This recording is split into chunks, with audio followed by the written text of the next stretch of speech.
guys, welcome to my channel. Today we're gonna bake today, and then we're baking now is a cake, a chocolate cake. Yeah.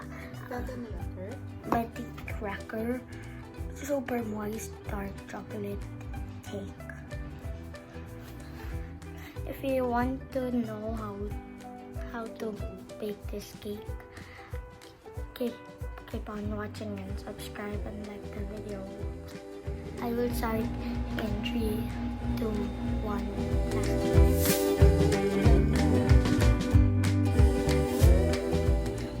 All you need is water and vegetable oil and 3 eggs. 3 simple steps. 1, preheat. Number 2, beat. And number 3, bake. Preheat the oven in 180 degrees.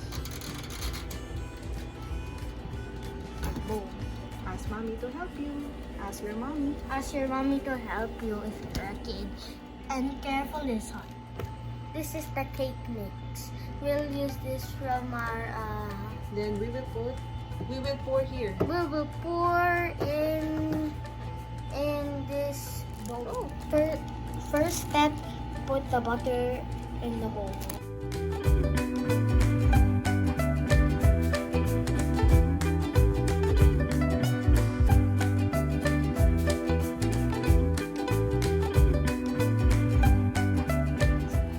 You need 3 eggs. Count it. 1, 2, 3. 1, 2, and a 3 over there, rolling around. Okay, and then beat it. Do it.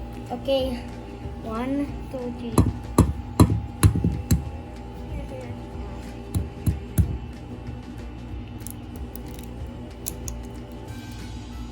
There we go. Next. Next. Oh, next. Next. There's 3. Next, the egg number 2. Again, what? Egg number 2. Say it. Egg number 2.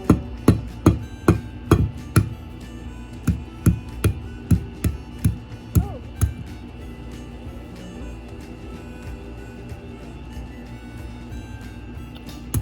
Huh.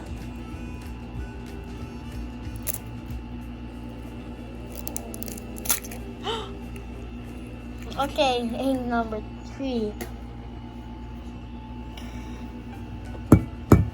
Say.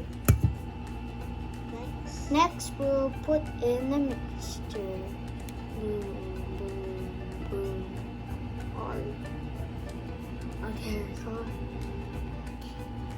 you need oil, and then it's 1/3 cup.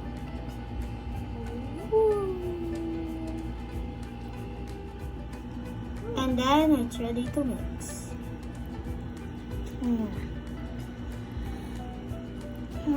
This is hard.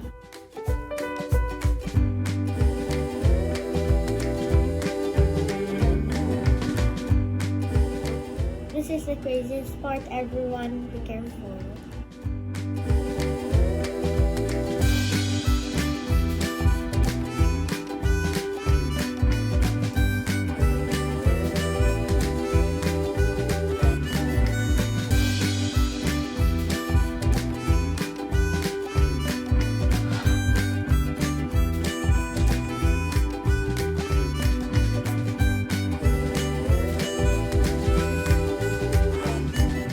You need a baking paper And cupcake.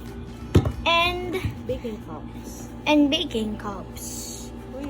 Show them. And baking cups. and baking cups. Okay. Then you put there one by one. We'll make cake and cupcakes too, both of them.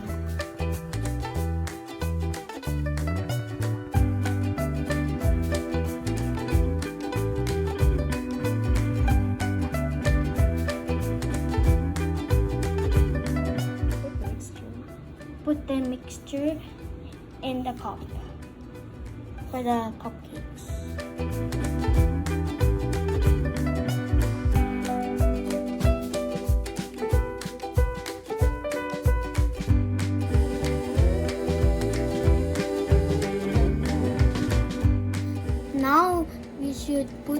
this one in the oven.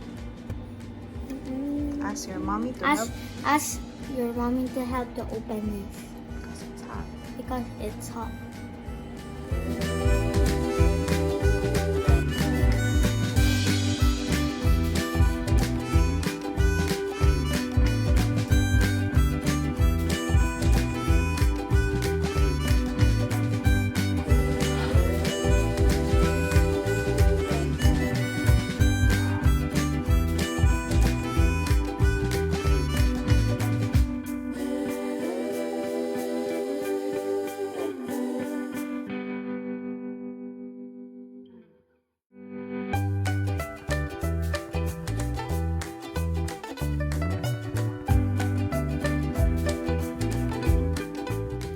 Our cake is almost ready.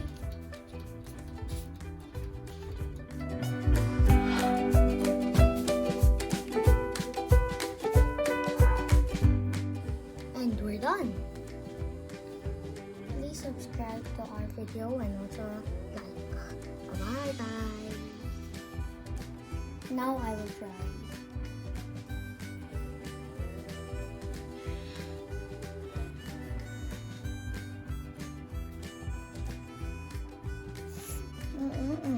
It's good. Thank you for watching. Bye.